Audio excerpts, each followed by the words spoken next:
The great brain drain of OpenAI is going to make CEO Sam Altman a one-man show at the rate their leadership is leaving.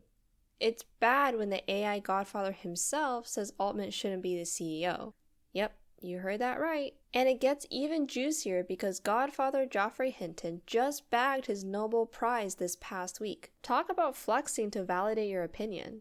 He then said, I began to realize that these digital intelligences we're building might just be a lot better form of intelligence than us. And we had to take seriously the idea they were going to get smarter than us, and maybe within the next 20 years or so. And so we needed now to think seriously about, could we control them? It's kind of like the saying, with great power comes great responsibility. And he doesn't think Altman can do that, hence everyone leaving. So where did everyone go? Well, a good chunk of the co-founders actually went to Anthropic. Remember Ilya Sutskever, chief scientist and the guy who ousted Altman? He didn't go to Anthropic, but his alignment team did, which is basically the team of brains making sure AI doesn't go all Skynet on us. You know, it's kind of alarming when the ethical AI experts disagree with leadership and feel the need to leave. The number one mistake that great founders make, and everyone in this room that becomes a great founder is going to make this mistake, I'm just going to mention it, I think it's unavoidable, is waiting too long to fire bad people. It's like a game of C-suite musical chairs over there. Mira Marodi, the chief technology officer, gone. Bob McGrew, the chief research officer, see ya. For a while, it seemed like they only had a COO left holding down the fort.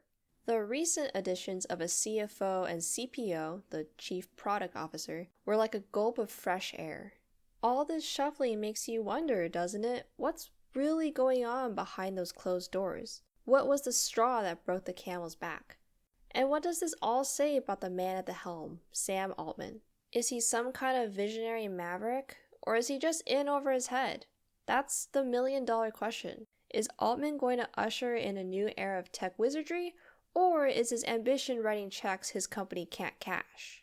Speaking of ambition, Altman is an ambitious guy, and even that word might be understating. His vision involves building dozens of new semiconductor plants, data centers all across the globe.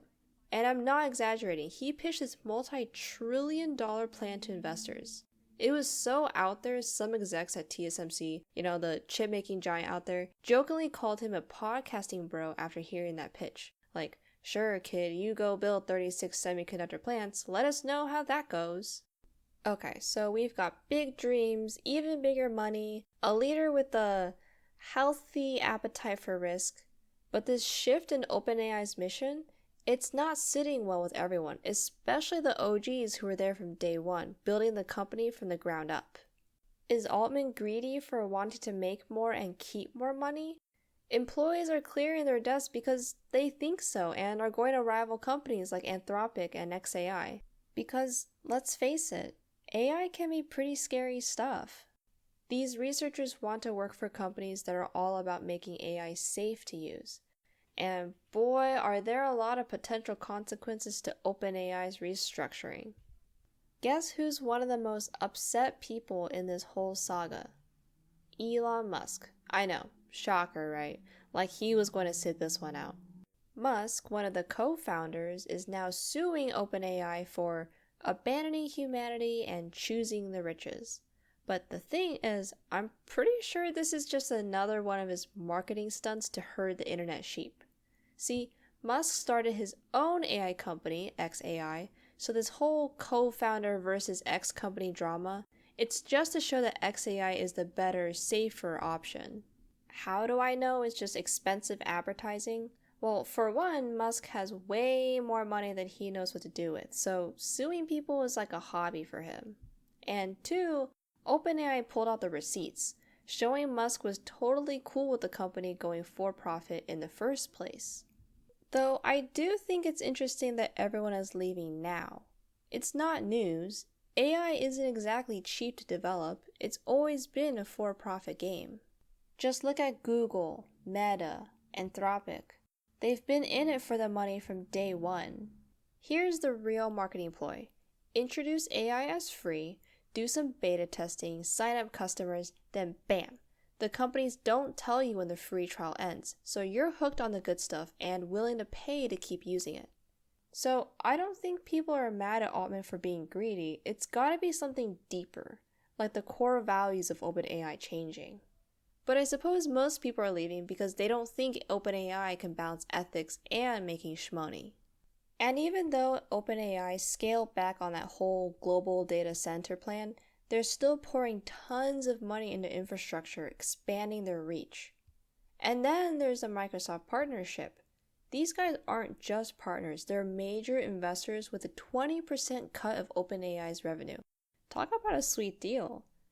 But it makes you wonder about Microsoft's influence, doesn't it? Does Microsoft get a say in OpenAI's moves? With that much dough in the line, you bet they do. Microsoft is not exactly known for their hands-off approach. We're seeing a whole new generation of AI companies pop up, each one trying to outdo the other. Big tech is throwing money at the major players like it's confetti. OpenAI started as a nonprofit, then went for profit, but they're still yapping about their commitment to the greater good. And now you've got other companies like Anthropic either going the PBC route or at least thinking about it. PBC, which is a public benefit corporation. But what does that even mean? On one hand, having that PBC status, it means a company is legally obligated to consider the impact of their actions on society as a whole, not just their shareholders. So, there's that. It's not just like a PR stunt. I mean, some critics would say that it often is just a way for companies to look good without actually changing their behavior. But we're in uncharted territory here. The PBC structure is pretty new, especially in the wild west of AI. We don't really know how it's going to play out. What happens when a PBC like OpenAI has to choose between the public good and big profits? Your guess is as good as mine. It's like we're building a plane while we're flying it, and not to be a downer, but this plane is carrying some pretty heavy cargo. So where do we go from here? I mean, it feels like we've covered a lot of ground, but it's still kind of up in the air. And that's the thing about the future, right? We have the opportunity to shape it, to steer in a direction that benefits everyone. But it's going to take some serious effort from the tech wizards, the policymakers, and yeah, even us regular folks. Because the choices we make today, they're going to ripple out for generations to come. No pressure. Thanks for visiting Too Big to Frog. We'll see you next time.